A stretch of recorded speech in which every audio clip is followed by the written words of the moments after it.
Hello and welcome to another Recon Wildlands video. First thing I need to do is to apologize. Apologize for not uploading any content earlier. I mean, we had the launch of Ghost War, and we also had a significant title update already, and I didn't make any video on it. And this was mainly because of two reasons. The first reason, I'm pretty honest with you, I was quite lazy when it came to making videos. And the second reason was that I wanted to come up with something that is a little bit more in-depth and a little bit more interesting and less superficial than just an overview of what's new. This is why I'm starting this series today. It will consist of 3 parts, and this is going to be the first one. In this video, I'm going to show you all the classes, each and every one. I'm going to show you what perk I find useful on each class, when I would choose them, on what map, what countermeasures are there for each class, and what types of combinations are possible. So this video is for you, or it might be for you when you have some experience in Ghost War, but you still don't know exactly 100% what to do all the time. Then I really hope you can learn something. And if you look for more Ghost Recon Wildlands content, then definitely have a look on the other 2 parts where I will have a look on the marksman and the support category, but today we're going to deal with the assault category. And at first, of course, we're not going to have a look at the recruit, because the recruit is a class that you pick when you're new to the game and you want to get rid of it as soon as you can, even if your name is AJBNS87. Do not play the recruit if you don't have to. However, we're going to have a look at the perks, at the multi-class perks at first. Because there's one particular perk which is new since the 8.2 update, new in the multi-class category, and this is Quick Hands. And this is a perk that you might want to use at least on some classes. Now, all the other perks in multi-class are neglectable. Of course, you use Trainee when you're new, and you might want to use Promotion when you're new to Prestige 1, but there's this one particular perk, Quick Hands, that you really want to have a look at. Quick Hands actually reduces the time to revive a teammate by 30%, and it also reduces the time to interact with the Recon tower by 50%. This can be pretty useful for most classes, but can be especially useful for some classes in the assault category, and that's why I'm talking about it, because today we want to have a closer look at the assault classes, which is the Pointman, the Tank, the Tech, and the Assassin. Those 4 classes we're going to look at today. And they, of course, have special perks too. I'm going to rank those perks in the order of usefulness, at least in my opinion.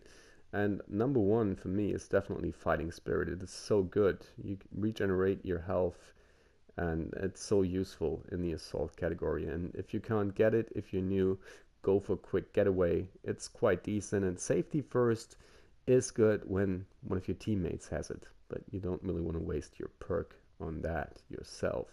And there are other ways to find out if someone has a mine on them or not. But let's start with our first class, and that's the Pointman.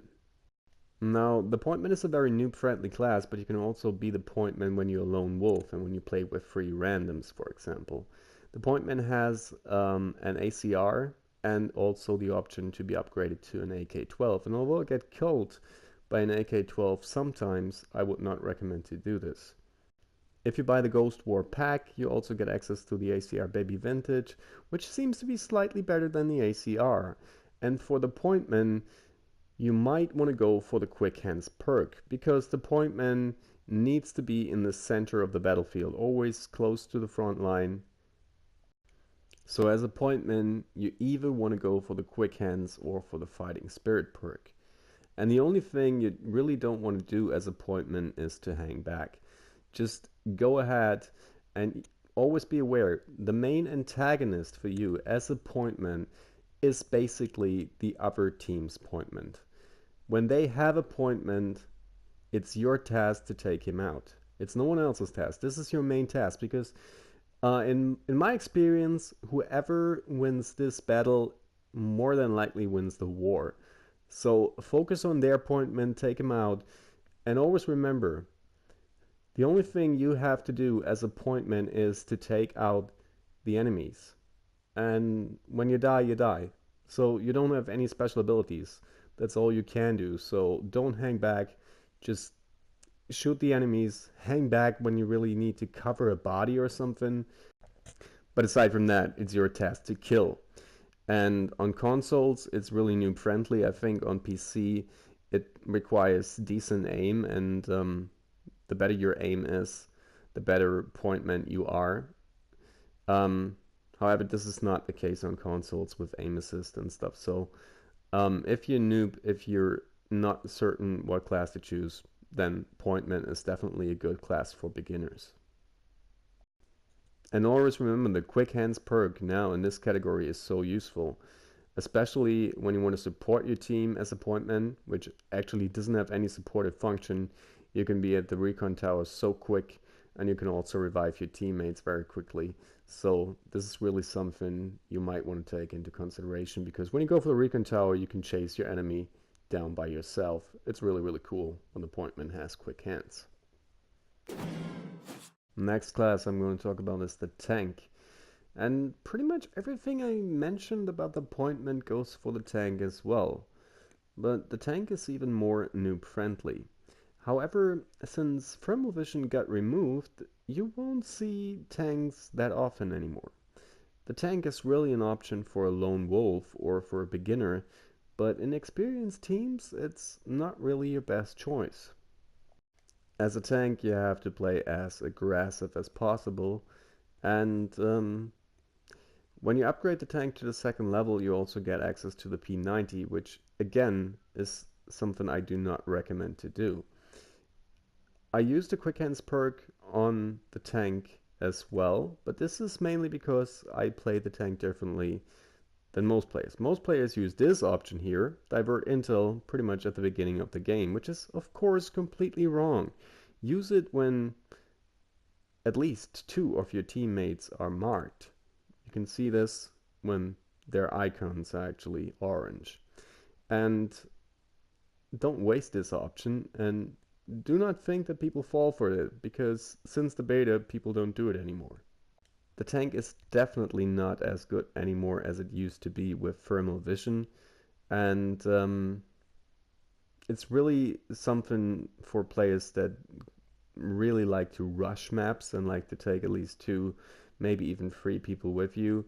The way I play it, actually staying back a bit and support my team with the quick hands, is probably not the best way to do it, but still the quick hands can be extremely useful on the tank, because when he goes for the Recon tower, he is usually not one shot. So he more than likely survives going for the Recon tower. And this is an option, again, you might want to take into consideration.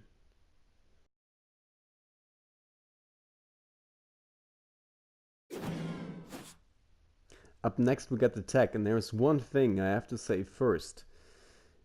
Do not ever choose the tech in the first round except when you play Quarry. Then go for attack. But if you don't play Quarry, wait for the second round to begin and analyze the opposite team. Do they use a lot of drones? If so, then yeah, choose the tech, but bring it in on the second round, maybe even on the third round as a game changer that they don't expect. But don't go for attack straight away. Well, there's Quarry, and on the other hand, there is Mountain Village. They can pretty much use the tech all the time because they will probably use a lot of drones. But yeah, if you want to play the tech more intelligent, go for it, not on the first round. That was tip number 1. Tip number 2 is, although you can jam the Recon tower with your jammer, mainly it is for drones. So if the other team doesn't have any drones, you just wasted your tech.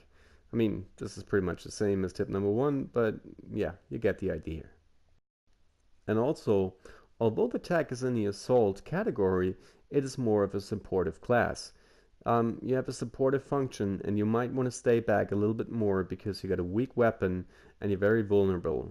So don't attack too much as attack unless you're very confident with this gun. And also, again, there is no need to upgrade to the second gun, the second primary gun, which is a shotgun, and in this case is definitely not the right weapon to choose. Last but not least today, we got the Assassin. You unlock the Assassin, of course, at level 35. And as an Assassin, you pretty much have to do what the name says. You have to sneak around, stay stealthy, kill someone, disappear again, and then flank the enemy again, disappear, hide, kill again. This is pretty much what you have to do as an assassin, and once you get familiar with that, you can pretty much use the assassin on every map, especially on the smaller ones like Lumber Mill or maybe the Coker Farm, where an assassin is pretty much essential. Again, when you upgrade the assassin, you get access to a second primary weapon, which happens to be a shotgun and which is useless. Even if the vector is not great with 25 bullets in a clip, it's still better than that. And of course, as an assassin, you really want to make use of your mines, and you see this a lot. There is also nothing wrong with camping your enemies or trying to sneak behind them and take them out of the dark. Keep in mind that when you are an assassin, there might be a use for a diversionist, which otherwise happens to be the most useful class, but I come to this in the third part of this series. Again, the assassin is a very useful class, and once you get access to it, pretty much all maps it makes sense to have an assassin. On Mountain Village, which happens to be the largest map, maybe there the assassin is not that good. You might say the smaller the map, the more useful is an assassin, but at the same time, the assassin has to familiarize himself with his role, and this means that he has to stay hidden, he has to stay stealthy, and he has to attack when no one expects him to attack. This is pretty much what an assassin has to do. So, yeah, it takes quite a skill to be a good assassin, and it's certainly not for everyone. But once you're there, just make sure you played right, because otherwise you might just want someone else on your team to be the assassin if you fuck up by being it. Anyways, this was the first part of the series. I hope you enjoyed, and I hope you learned at least a little bit. And I also hope you enjoy the second and the third part of the series, which will be uploaded in a couple of days, I guess. Anyways, I hope you enjoyed, and if you want to witness how AJ ruined my ace attempt as an assassin, then stay tuned. I just let the video run, and yeah.